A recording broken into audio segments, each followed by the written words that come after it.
Bonjour chers salbuteurs, aujourd'hui on se retrouve pour la suite des défis 30 jours, 30 vidéos sur la chaîne Culture Rugby. Alors cette vidéo est un peu spéciale, elle est très importante, elle concerne ce livre, l'autobiographie de Jonny Wilkinson, Mémoire d'un perfectionniste, qui regorge en fait d'astuces plus ou moins concrètes sur le jeu au pied, sur le tir au but, etc. Donc j'ai décidé de te partager les 10 que j'ai pu trouver de mes différentes lectures, donc c'est un livre que j'ai lu 3-4 fois. Voilà, comme tu peux voir, il est corné, surligné, etc. J'ai pris pas mal de notes dessus. Avant qu'on commence ces 10 points, je t'invite à t'abonner à la chaîne YouTube et de cliquer sur la cloche du buteur pour être au courant des prochaines sorties. On va positionner le livre ici. Le premier point, le premier conseil, la première astuce de Jonny Wilkinson concernant le jeu au pied dans son livre Mémoire d'un perfectionniste, c'est d'être bien entouré. Pourquoi? Parce que très tôt dans sa carrière, il a rencontré Dave Allred, son coach de jeu au pied qui l'a accompagné jusqu'à ces dernières années à Toulon. Et on sent bien tout au long du livre, et notamment aussi par rapport à la carrière de ce monsieur, Dave Allred, que ça a eu un impact colossal sur sa réussite, et notamment dans le domaine du jeu au pied, mais pas que. On peut notamment nommer le préparateur physique Steve Black, qu'il surnomme Blackie dans le livre, qui l'a aussi beaucoup aidé à avoir la condition physique qu'il a eue pendant une bonne partie de sa carrière. Conseil numéro 2, la vidéo. Alors la vidéo, pourquoi? Parce que la vidéo permet une analyse à froid, après coup de la technique, et permet très rapidement de mettre le doigt sur ce qui ne va pas, sur ce qui a besoin d'être amélioré, revisité ou corrigé.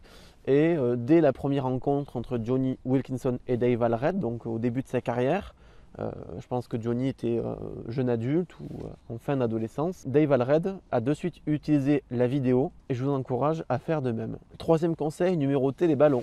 Alors, lors de la Coupe du Monde 2007, les ballons Gilbert étaient apparemment de qualité assez moyenne et pas du tout réguliers. On pouvait avoir un ballon qui partait droit, un ballon qui partait dans tous les sens.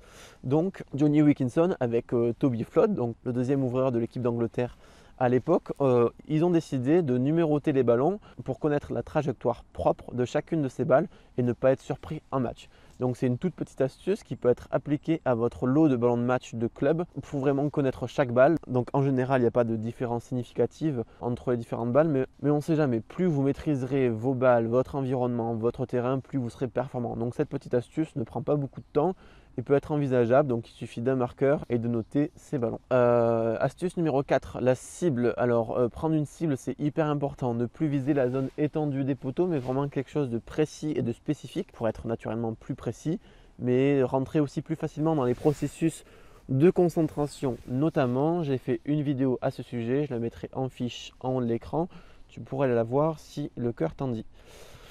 Cinquième astuce, la visualisation. Donc la visualisation, c'est un thème hyper important qu'on aura l'occasion de réaborder et de revisiter avec d'autres vidéos sur la chaîne Culture Rugby, et ce sous différents aspects. Il me semble que dans le livre, dès la première rencontre entre Wilkinson et Allred, ce dernier lui demande de visualiser mentalement une technique parfaite ou comment réaliser un tir parfait. J'en dis pas plus pour l'instant, ce sera l'objet de prochaines vidéos, mais la visualisation est un processus absolument à prendre en compte et auquel il faut s'intéresser, notamment dans le domaine du jeu au pied et du tir au but. Numéro 6, tenir un journal de bord. Encore un conseil de Dave Allred à Jonny Wilkinson. C'était pendant une Coupe du Monde, donc celle de 2003 ou de 2007, où il demande de tenir un journal et de noter ses entraînements, tout ce qu'il fait, sa réussite, etc. Donc cette astuce, elle est connue dans de nombreux domaines sportifs, notamment en musculation pour noter ses séances, ses performances, etc.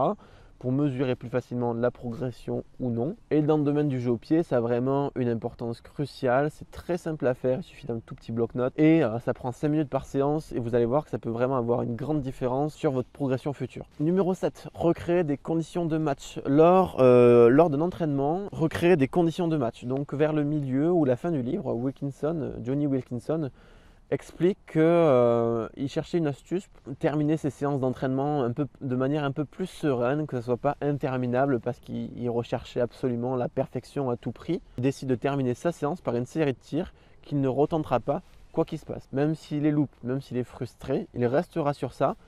Et cette démarche se rapproche de ce qui se passe en match. En match, on a un endroit sur le terrain, une opportunité, une tentative. Si elle passe ou pas, on ne la retente pas. C'est frustrant, décevant, ça entame la confiance, mais il faut apprendre à faire avec. Donc il peut être intéressant d'intégrer des données du match à l'entraînement comme celle-ci. Ensuite, huitième conseil ou astuce, c'est de revenir sur des choses simples. Alors, sur deux aspects. Dans le passage du livre, c'est suite à une séance assez improductive où Jonny Wilkinson commence à s'agacer, à perdre un peu patience pour des tirs au but qu'il a du mal à passer. Dave Allred, donc encore une fois son coach, lui dit de revenir sur des choses plus simples, plus productives et sur lesquelles il a de la maîtrise. Donc ça peut se manifester de différentes façons. La première façon, c'est simplement quand on a une séance où on a du mal à enquiller, de revenir vers le centre du terrain, un peu plus proche des poteaux et par exemple de taper des frappes un peu comme ça vient de manière instinctive pour retrouver un bon feeling. Ça peut aussi se symboliser, se manifester en revenant vers un travail des fondamentaux. Si un jour on se dérègle, si un jour on a du mal à passer ses transformations et ses pénalités, on revient sur les fondamentaux. Un bon équilibre, une bonne traversée, un bon contact de balle et en général, les choses se remettent dans l'ordre. Neuvième astuce, la routine, et notamment la routine d'avant-match. Donc j'ai fait une vidéo à ce sujet, je te mettrai l'affiche en l'écran pour que tu puisses aller voir si ça te dit. La routine d'avant-match est hyper importante et dans le livre, il livre un petit peu son détail. Donc comment il construit, donc d'abord 10 coups de pied de cette façon, 10 coups de pied de cette façon, comment il termine son échauffement d'avant-match pour arriver le plus en confiance quand ses tirs au but vont valoir 3 points ou 2 points. Donc la routine d'avant-match est quelque chose à mettre absolument en place pour chaque buteur. Dixième et dernière astuce, la plus importante, et je te remercie d'avoir regardé jusque là parce que ce conseil est vraiment hyper intéressant, c'est comment gagner 6 mètres de distance en un seul exercice. Et je préfère te lire directement le passage. Et cet exercice, tu pourras l'appliquer pour toi-même très rapidement lors de ton prochain entraînement. Dave me présente une nouvelle façon de procéder. Il faut centrer.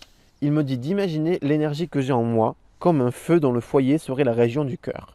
Lors de l'inspiration et de l'expiration, avant chaque tir, il me faudra orienter cette chaleur et la diffuser dans tout le corps, les jambes, puis vers le pied qui va frapper la balle comme pour provoquer une explosion. Il s'agit de visualiser ce cheminement tout en contrôlant l'énergie, tout en faisant le vide dans ma tête pour ne viser que le centre des barres. Je l'écoute et je tape une première fois. J'ai gagné 6 mètres, je suis épaté. Voici la preuve claire et nette du pouvoir de l'esprit sur le corps. Il m'apparaît évident qu'avec cette méthode, je vais obtenir de bien meilleurs résultats. Donc, je te remercie pour ce visionnage, pour cette vidéo qui va durer plus longtemps que d'habitude. Ce livre est très intéressant. Donc là, je t'ai livré les 10 conseils que j'ai pu en déduire. Mais au-delà du domaine du jeu, il est aussi assez passionnant de se plonger sur la vie, sur les plus grandes joies et aussi sur les méandres et aussi sur les moments les plus durs que Jonny Wilkinson a traversés. Donc si jamais tu veux te procurer ce livre, je mettrai un petit lien en description. J'espère que ces conseils t'ont parlé et qu'ils vont t'aider dans l'avenir. N'hésite pas à partager cette vidéo YouTube. Je te dis à très bientôt sur la chaîne Culture Rugby. Ciao!